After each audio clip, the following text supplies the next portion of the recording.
Assalamualaikum warahmatullahi wabarakatuh. Hamdan syakirin hamdan na'imin hamdan yuwafi ni'ma'ahu wa yukafi mazida. Ya Rabbana lakal hamdu kama yanbaghi jalali wajhika wa azimi sultanik. Raditu billahi rabban bil islami dinan wa Muhammadin nabiyyan wa rasulan. Amma ba'du. Yang pertama, perkenalkan, nama saya Karunisa dengan 3 NIM akhir 010 dari jurusan Pendidikan Bahasa Jepang. Saya di sini akan berkultum tentang menuju Tuhan dengan beragama yang baik. Dalam menjalani hidup, manusia memerlukan agama sebagai pedoman dalam membimbing dan mengarahkan kehidupan agar selalu berada di jalan yang benar. Agama tidak sekadar jadikan identitas belaka, melainkan benar-benar difusikan di dalam kehidupan manusia agar kehidupan manusia terbimbing dan terarah.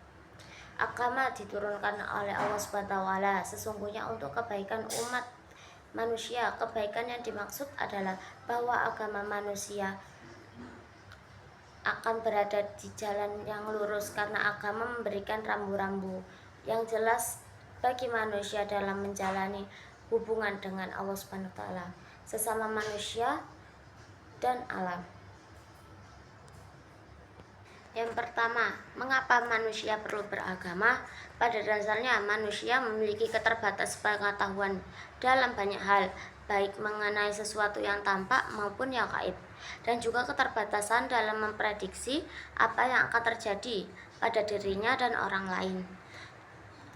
Karena itu, keterbatasan yang dimiliki itu, maka manusia memerlukan agama untuk membantu dan memberikan pencerahan spiritual pada dirinya. Manusia membutuhkan agama tidak sekadar untuk kebaikan dirinya di hadapan Tuhan saja, melainkan juga membantu dirinya dalam menghadapi bermacam-macam problem yang kadang-kadang tidak dapat dipahaminya. Fungsi agama bagi manusia. Orang sakit saja kalau kehilangan motivasi agama, misalkan dengan ungkapan bahwa sakit saya tidak akan sembuh, akan menimbulkan dampak negatif bagi dirinya sendiri. Tidak akan sembuh karena ia telah meragukan kekuasaan Allah Subhanahu wa taala. Sebaliknya, kalau ia memiliki keyakinan bahwa Allah pasti akan menyembuhkan sakitnya, dampak positifnya adalah ia akan cepat sembuh karena ia memiliki keyakinan yang kuat bahwa Allah Maha Penolong. Allah berfirman dalam surat At-Talaq ayat 2 yang berbunyi, A'udzubillahi minasyaitonirrajim. Fa idza balagna ajalahunna fa amsikuhunna bima'rufin aw fariquhunna bima'rufin aw fariquhunna bima'rufin wa ashidu wa dawai adlim minkum wa aqimus syahadata lillah. Dzalikum yu'adu bihi man kana yu'minu billahi wal yaumil akhir. Wa man yattaqillaha yaj'al lahu makhraja. Yang artinya, maka apabila mereka telah mendekati akhir idahnya, maka rujuklah kembali kepada mereka dengan baik atau lepaskanlah mereka dengan kebaikan dan persaksikanlah dengan 2 orang saksi yang adil di antara kamu, dan hendaklah kamu tegakkan kesaksian itu karena Allah. Demikian pengajaran itu diberikan bagi orang-orang yang beriman kepada Allah dan hari akhirat. Barang siapa bertakwa kepada Allah, niscaya Dia akan membukakan jalan keluar baginya.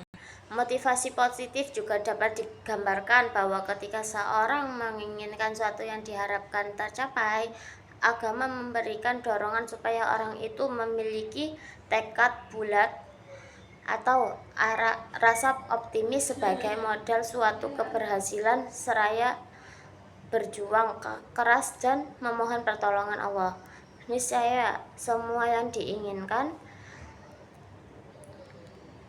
itu akan dimudahkan oleh Allah. Seperti dalam surat Al-Baqarah ayat 155 sampai 156 yang berbunyi, Innal ladzina tawallaw minkum yaumal taqal jam'ani innamas tazallahu syaitanu bi ba'di ma kasabu wa laqad afallahu anhum innallaha ghafurun halim. Ya ayyuhalladzina amanu la takunu kalladzina kafaru wa qalu li ikhwanihim idza darabu fil ardi aw kanu ghussal law kanu indana tu wa ma qutilu liyaj'alallahu dzalika hasratan fi qulubihim wallahu yuhyi wa yumiit wallahu bima ta'maluna basir, yang artinya sesungguhnya orang-orang yang berpaling di antara kamu ketika terjadi pertemuan antara dua pasukan itu, sesungguhnya mereka digelincirkan oleh setan disebabkan sebagian kesalahan yang telah mereka perbuat pada masa lampau. Tetapi Allah benar-benar telah memaafkan mereka. Sungguh Allah Maha Pengampun, Maha Penyantun. Wahai orang-orang yang beriman, janganlah kamu seperti orang-orang kafir yang mengatakan kepada saudara-saudaranya apabila mereka mengadakan perjalanan di bumi atau berperang, sekiranya mereka tetap merasa kita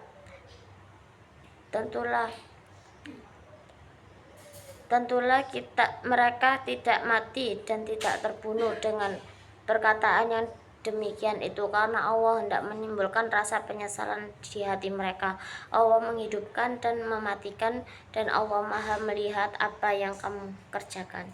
Surat Al-Baqarah ayat 155 sampai 156. Dan kesimpulannya adalah dengan demikian dapat disimpulkan bahwa orang-orang yang sungguh-sungguh dalam beragama dan orang-orang yang pura-pura dalam beragama dapat dilihat dari beberapa indikator, yaitu apakah orang itu imannya teguh ataukah rapuh, apakah orang itu konsisten mentaati ajaran agama ataukah mengabaikannya, apakah orang itu memiliki kesalehan dalam bersikap dan berperilaku ataukah tidak berakhlak atau bermoral. Sikap dan perilaku terhadap agama adalah pilihan individu yang sangat dipengaruhi oleh latar belakang pribadi, budaya, dan pengalaman hidup. Sekian, terima kasih. Assalamualaikum warahmatullahi wabarakatuh.